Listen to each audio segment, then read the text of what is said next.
In the last part of episode 1, we conclude with the discussions on radical change and how it compares with moderate steps.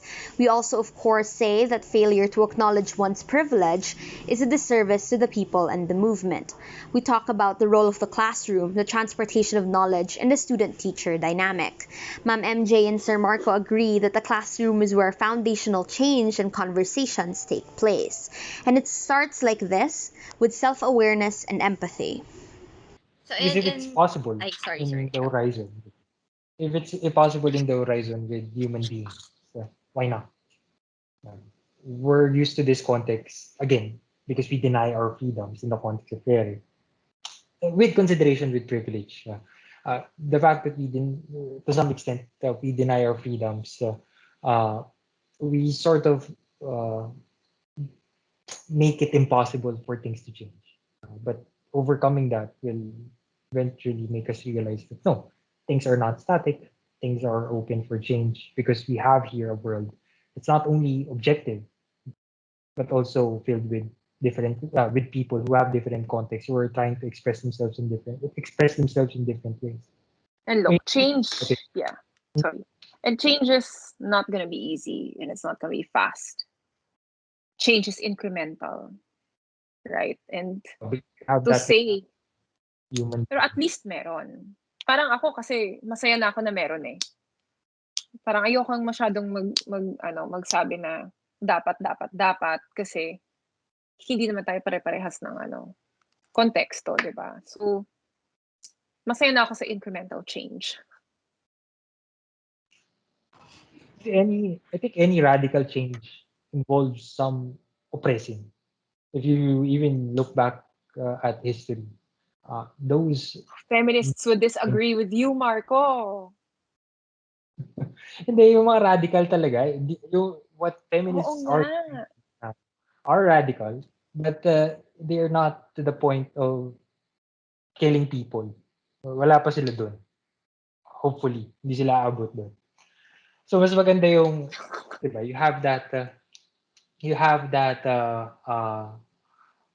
yung moderated change where you consider plenty of voices than just one, out of the reason that that person is the one doing the oppressing or the one that is most oppressed.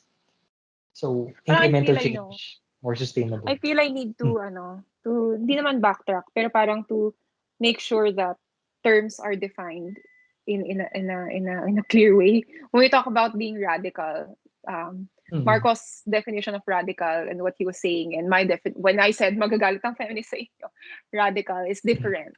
The argument that the argument of radical feminism isn't to kill, which is I think the definition of radical as Marco had used it. Ayun, pero it's hard. I don't know if it's correct to say, gusto ko mag-backtrack to say, masaya na ako sa incremental change. Baka naman that's my privilege talking, right? Because an incremental change for me isn't much because I'm not super, I'm privileged, period. Pero some people, totoo nga. I mean, to deny that is a disservice. Diba? Salamat I mean, with the tonality. Totoo naman eh. I mean, to deny that I am privileged is a disservice to everybody. Period. I was educated in a private school from start to finish. My parents had, I was never hungry. All right? I mean, if I wanted to say to my parents, you're wrong, I was never punished. Right? And I had the privilege of talking back to my teachers and saying to them that my mother said, I can tell you I'm wrong, or you're wrong.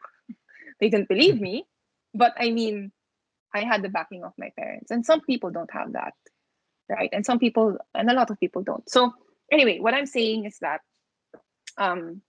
change is hard, it's nuanced. And I would like to backtrack on my original statement, not masaya na ako sa incremental change. Because that was my privilege talking. Okay. Recognition. Yun. Ayun. So this now brings us, of course, to discuss now what does the system of education have to do with this? What does pedagogy play? Because this is the main point of the publication itself, diba? It's the pedagogy of the oppressed and how liberation is addressed in that manner. So how can we? What role does the classroom?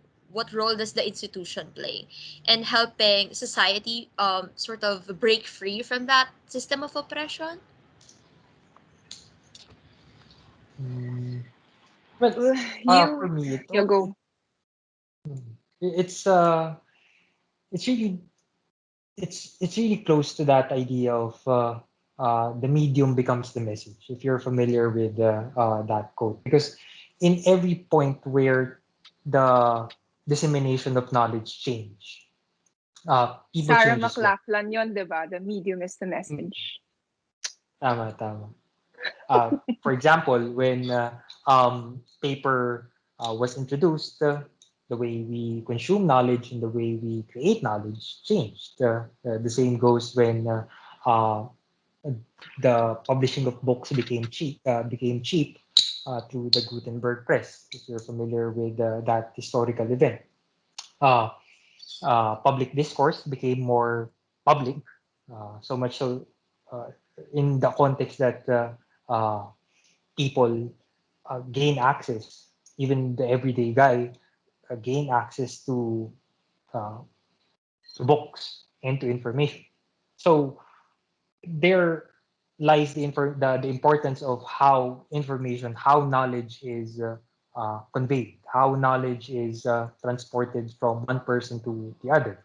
And one of the many mediums that we have right now is education, because education, although it is different, at some extent, it will entail an exchange of information, an exchange of information from the teacher to the student.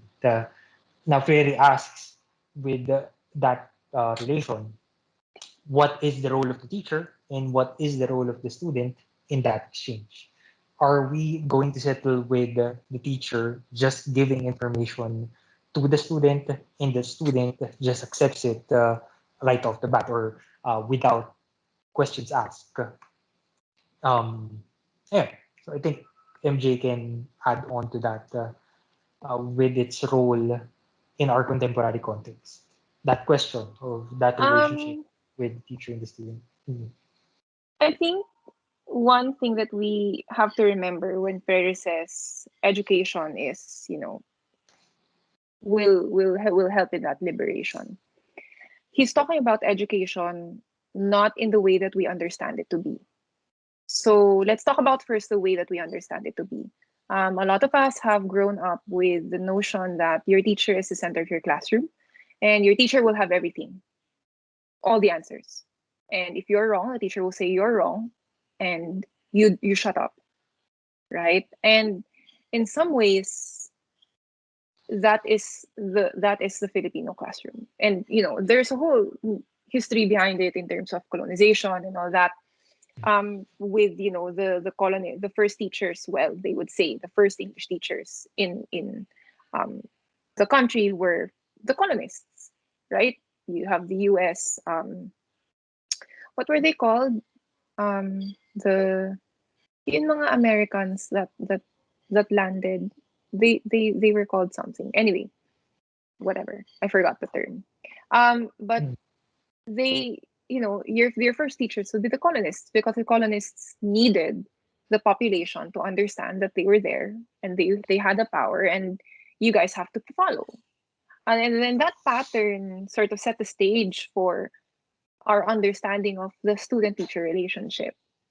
And you see remnants of that today. I personally try and not to be that in the classroom, right? But it is very hard. um and what's the end goal? The students become too shy to speak up. The students are scared of the teacher. There's no conversation that takes place because it's all the teacher talking and the student are just relying on tama sa quiz, or getting a high score with not really sort of filtering that information and questioning that information. Now, Freire's education, what he thought education should be, was a world and a classroom where the student has the same or is on the same level as the teacher, meaning the student's experiences, thoughts, and knowledge would be on the same plane as that of the teacher, and the teacher shouldn't be the center of attention and the person who people in the classroom will rely on to be right.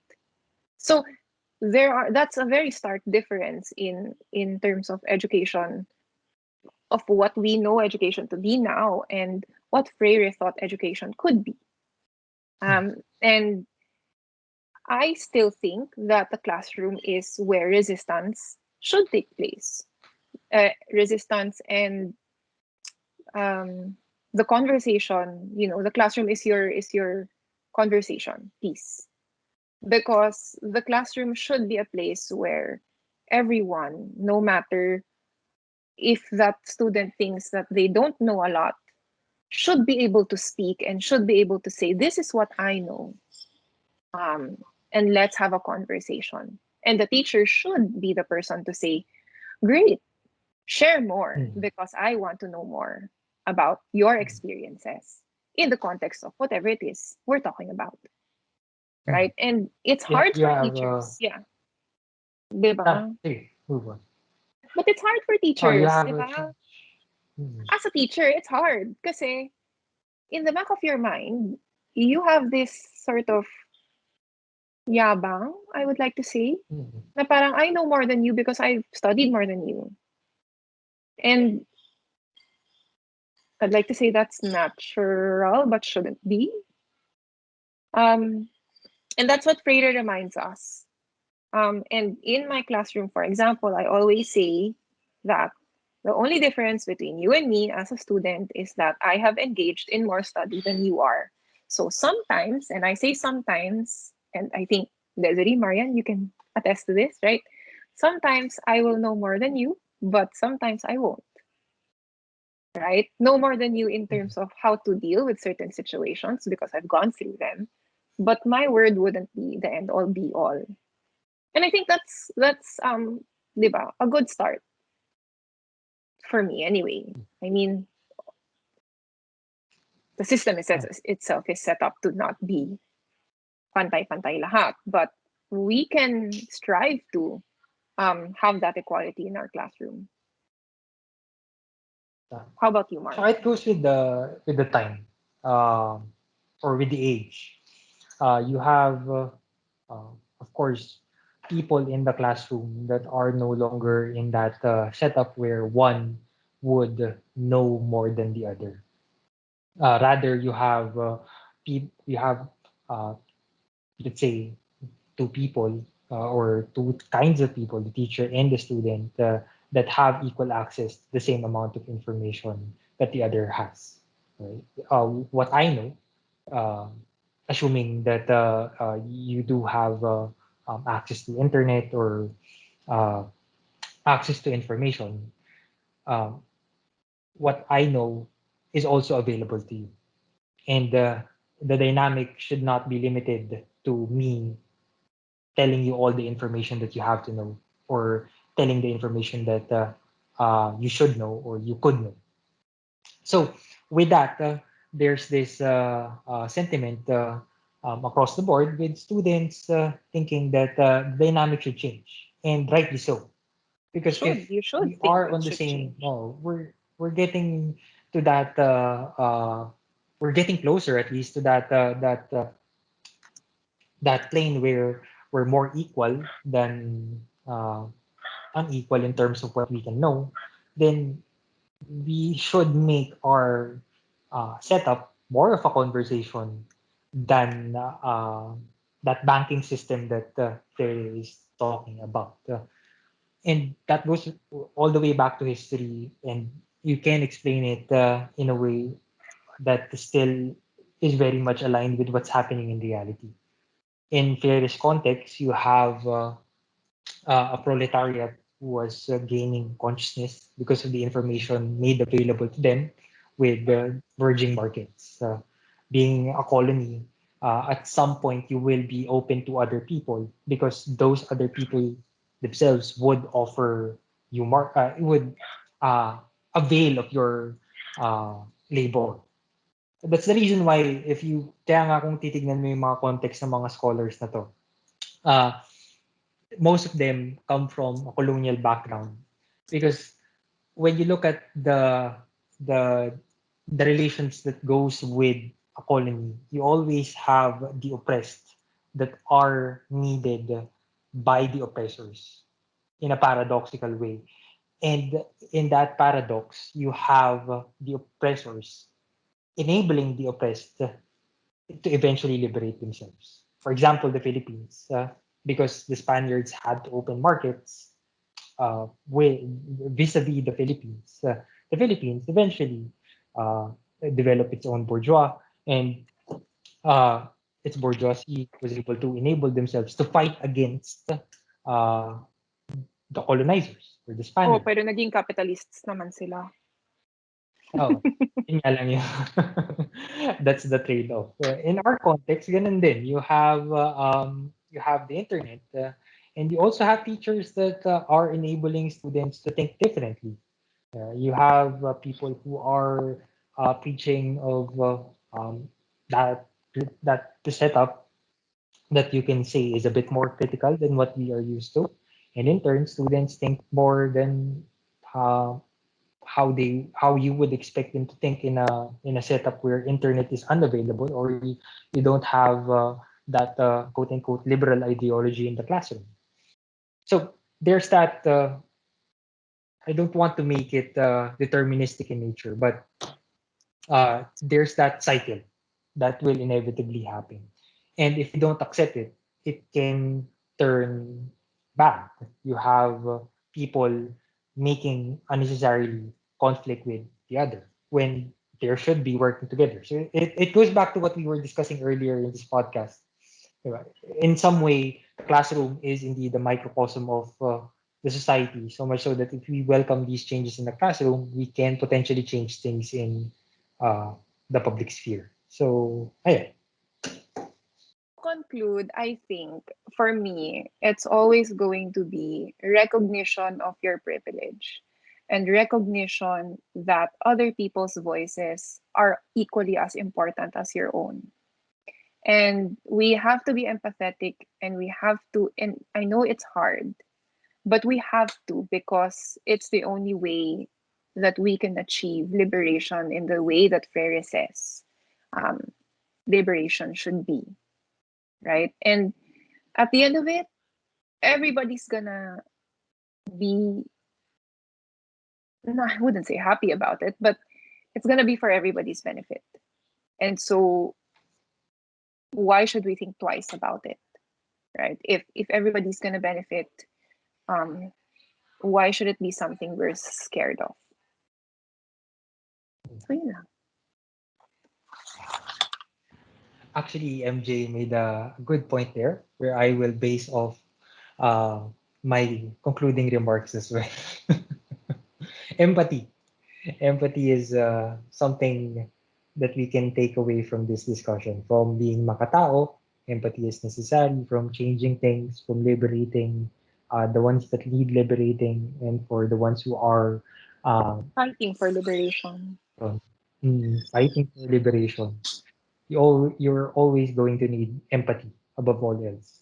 You can have all these theories, but if you're not empathetic, you can't understand the other person, then your theories are just fantasies that you won't find their uh, their footing in the real world. The real world is still the real world, and the best way to understand the real world and the other person is to understand the other person. They're simple, but if we do them more, we can change the world for the better. Baby steps. Baby steps. Okay, so basically, throughout this whole episode, we've discussed several concepts and matters concerning oppression, dehumanization, and all of these terminologies. And the basic point is that which tells us that the foundation of liberation is in conversation, whether in the classroom, in social media, in small spheres. And this is furthered by individual and communal action. And education in itself opens platforms to discuss historical and contemporary conditions, which later influence social change in the reality of the youth and, of course, all of the people that come after our generation. And Litong Litoks allows us to express this advocacy of both the FEU Literature Society and the English Language Circle in validating the authentic existence of the Filipino struggle from our subjective perspectives and, of course, our place of privilege in actually having the platform to share it. But mainly, we do share the aim of minimizing the gap between all matters of the capital one and the capital other, which are both literary and theoretical concepts of separation between the oppressed and the oppressor. And I would like to end this, of course, with a quote from Paolo Freire, which is he tells us that freedom is acquired by conquest and not by gift. It must be pursued constantly and responsibly, because freedom is not an ideal located outside of man, nor is it an idea which becomes myth. It is rather the indispensable condition for the quest for human completion. So in our incoming episode for the part 2 of Litong Litaks about oppression, we will be having our student panels to discuss it in their own way. And hopefully, this has been very educational for you. And of course, we're gonna do this in a way that Paulo Freire has done his own dedication, and that is, this is for the oppressed and to those who suffer with them and fight at their side. So thank you so much po to Sir Marco and Ma'am Yu for sharing their time and their knowledge with us. See you soon, everyone. Yay!